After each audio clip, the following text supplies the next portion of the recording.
right, there we go.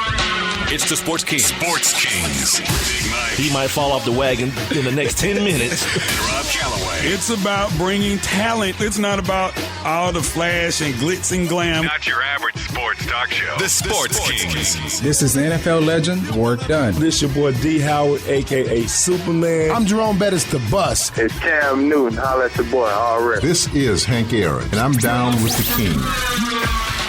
Tell a friend, Kings is back. All right, just after 7 o'clock on a Thursday evening, the Sports Kings are back. You're listening to Sports Kings Live right here on Spreaker.com, as well as on the Spreaker app via your Windows, Android, or your Apple device. Welcome, welcome, welcome. Missed you guys yesterday, man. We're on Twitter, Instagram, and Facebook. We're at Sports Kings Live. Make sure you guys are following us because Rob will be tweeting out, my co-host, Rob Calloway, will be tweeting out the link to our chat room in which you guys can join, interact with us. You can interact with other people within the chat room, discuss some of the things that we're discussing, or if you just want to have a conversation on your own and entertain us. We're all about that life. And also, you guys can email us, sportskingslive@gmail.com. Yeah, man. Missed you guys yesterday, doing that Comcast thing. I am still. Oh yeah, I am still doing that Comcast thing.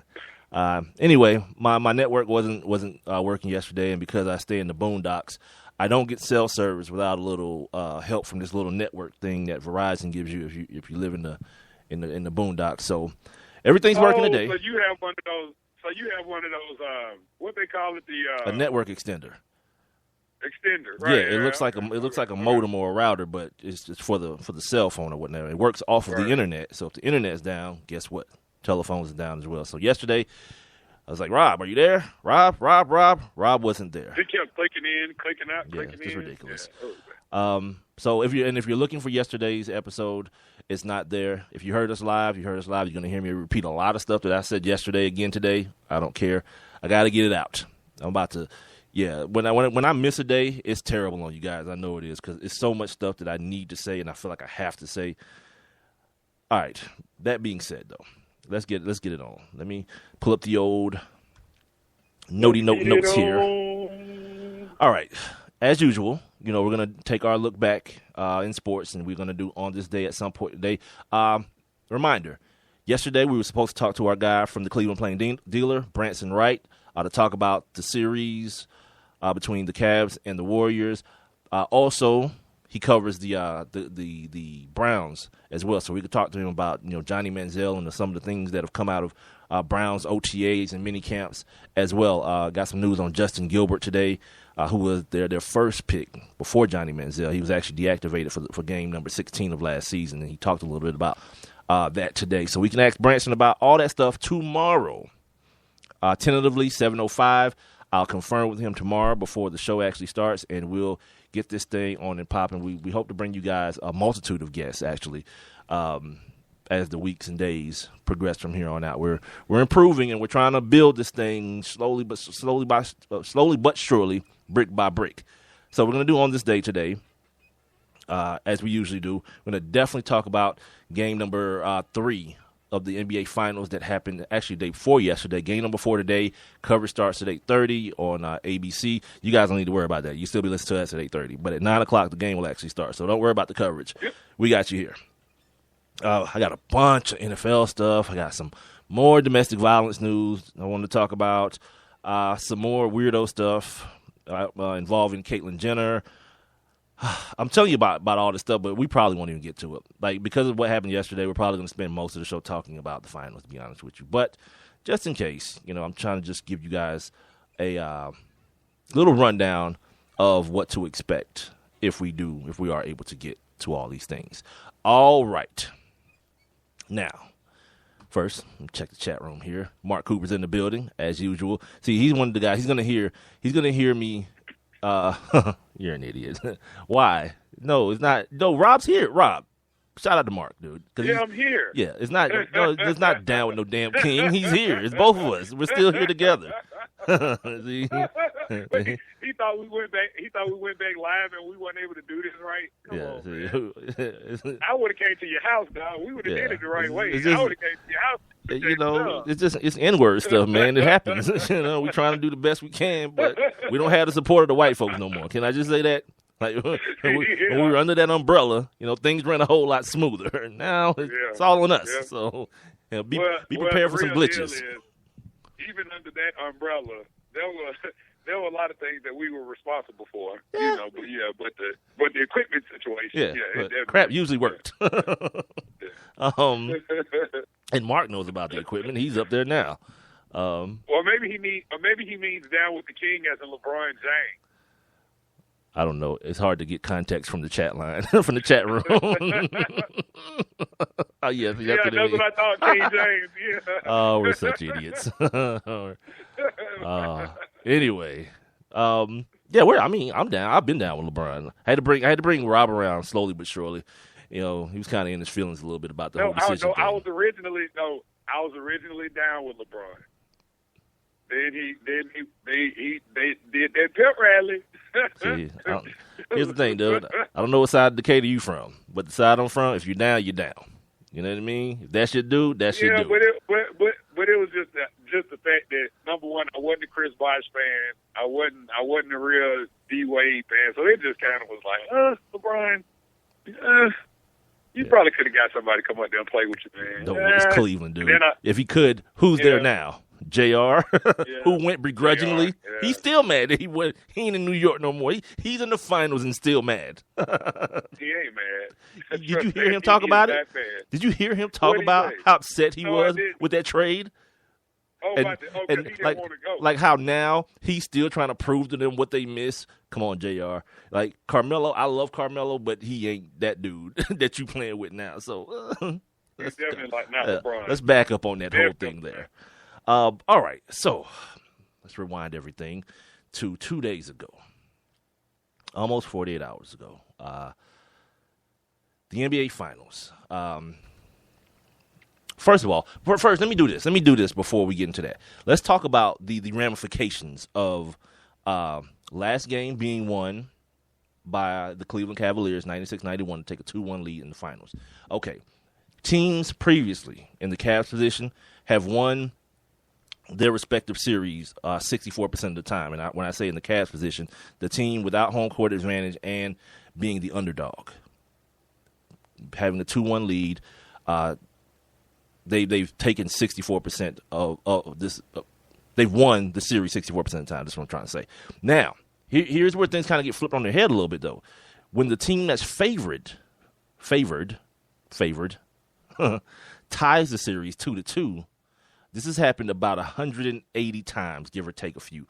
The record is 145-38.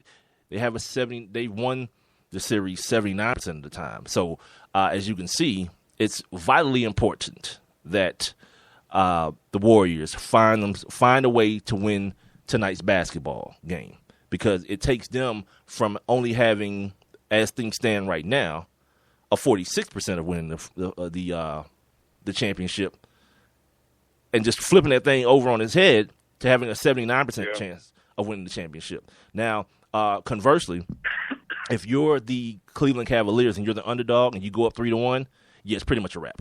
The record is 69-7. 91% of the time, 91% of the time that team wins the championship. So, in the aspect of calling something a must-win, I don't think it gets more must than this. Yeah. With 91% of the chance, there's still a chance. There's 9% chance, but who's betting on 9%? Not your boy. I'm not. So it's going to be it's virtually imperative that, like Klay Thompson said, that if our offense picks up, we will. He says if our offense picks up, and we'll win the series. I don't. How does he know? But I don't. Well, because he knows what I know. He knows what I continue saying. Dudes that make shots eventually will make shots. Like, he knows that, and because he's one of those dudes that make shots, he believes that eventually he will. But see, the problem is they need to get they other people to make shots, like Draymond. They need Draymond to get Harrison involved. Barnes, Jesus Christ. Christ. Draymond, okay. You know how people always talk about the X factors, right? Like, if Matthew Dellavedova is the X factor, and I'm just saying this, just using it as an example, but if he's the X factor, who the hell is Draymond Green? I'm gonna tell you who Draymond Green is. He's the heart and soul of that team. While Steph Curry may be the best player, that dude he's the heartbeat of that team, dude. Right. And so when he's falling off, so when he's not doing well, the team's not doing well. It makes a difference. Yeah, and that's what I told you the other day. It makes a difference. It makes a difference in Steph's game. When Draymond can't hit shots, the guy that's covering him can do whatever the hell he wants to. So coming off that pick and roll, you don't have a shot maker. That's why David Lee's gonna get so much run tonight. That's why he got so much run in the fourth quarter, because a guy who can set the pick and make you pay with his offensive game. Right now, Draymond Green is a liability offensively. 7 points in the last ball game. You can't have that. Between him and Harrison Barnes, he had 7. Harrison Barnes pitched a no-hitter in a bad way. Nothing. How the hell? And he got open looks. He got very open looks at the rim, on the baseline from about 15 feet, and just missed. So you got to assume what Klay Thompson's saying, that he sees those same things. Guys who usually make shots, like they won by 5. And I don't really like to do this whole thing because you don't know what the circumstances in the game are going to be. But to make it as simplistic as possible, Draymond gave you 7. If Harrison Barnes gives you 7 too, there's your 5 points right there. You know, and I know if you're listening, like, well, Mike, how you know other stuff wouldn't happen? I'm not saying that I don't know that's not possible. What I'm saying is getting contributions from dudes that you usually get contributions from matter. So while everybody in ESPN wants you to look at Steph Curry as the thing that's hindering this Golden State team, nah, it's more involved than that. It's always been more involved than that. There's a reason why you're seeing what you're seeing now, them being able to blitz that pick and roll the way they are and turn it into a double team, because they have confidence that no one else is making shots. And as soon as it starts happening, and I have confidence that it will, as soon as it starts happening, it's going to throw a monkey wrench into the Cavs' entire defensive philosophy. Because then you get back into that situation that you saw in Game 1 late in the game, where then in transition, they're scrambling. They got so many cross matches that they're scrambling to pick people up, and then what happens? Dudes get left wide open for three-pointers. And that's how the Golden State Warriors operate. They haven't been able to do that so far because other dudes ain't hitting shots, and they're looking for Steph to do too much creating. Like, yeah, he's ill with the handle. He got the craziest shot in the league, but the recipe all season long was other people getting involved offensively as well. So we'll see tonight. We'll see. Yeah, we'll talk about your guy, your favorite Australian, Delhi, Matthew Dellavedova. Do you know this dude is 6'4"? Like, people talk about this dude like he's some midget. Like he's 5'10". Like he's a damn 6'4", 200-pound human being. I was trying to read about him a little bit today, about his days at St. Mary's, and trying to get to know who this kid is, you know. And this kid is 6'4". Like, he's nobody's midget. Nobody's like, pat him on the head type guy. Now, as far as he goes, well, if you guys didn't know, he got admitted to the hospital after the game for dehydration and cramping. I found out today LeBron James also had IVs. You know what Dellavedova's issue is, though, right? But crack cocaine? No, I'm playing. No. He drinks like 2 cups of coffee before the game and then 2 cups of coffee at halftime. Right. And for people who don't know, he comes out there wired up. It's a diuretic. Coffee is a diuretic. Caffeine is a diuretic. Right. So it makes you go a lot more than you should go, and then it takes the fluids out of your body. Exactly. And that just comes from a guy who wasn't used to playing that many minutes. And playing that many minutes as hard as he plays. So that's going to be an adjustment for the night. And I don't know, how much of a difference it's going to make, because he said he's going to put down the coffee. He's not going to do it anymore. And as much as his cliche time, creatures of habit these guys are, to break that, tradition, or to break that habit now, I'm going to be interested to see how it affects him, or if it affects him. In his energy level, because it's a lot. It takes a lot. He didn't say he wasn't going to drink anything. He said he was going to put down the coffee. That don't mean he's not going to pull out your favorite, the 5-hour energy. Same thing. It's the same thing. It's still caffeinated. So I would only assume that here's the other thing about that too. Him and LeBron had IVs. Like, we got to understand something, or these great athletes have to understand something. Like, if you're dehydrated,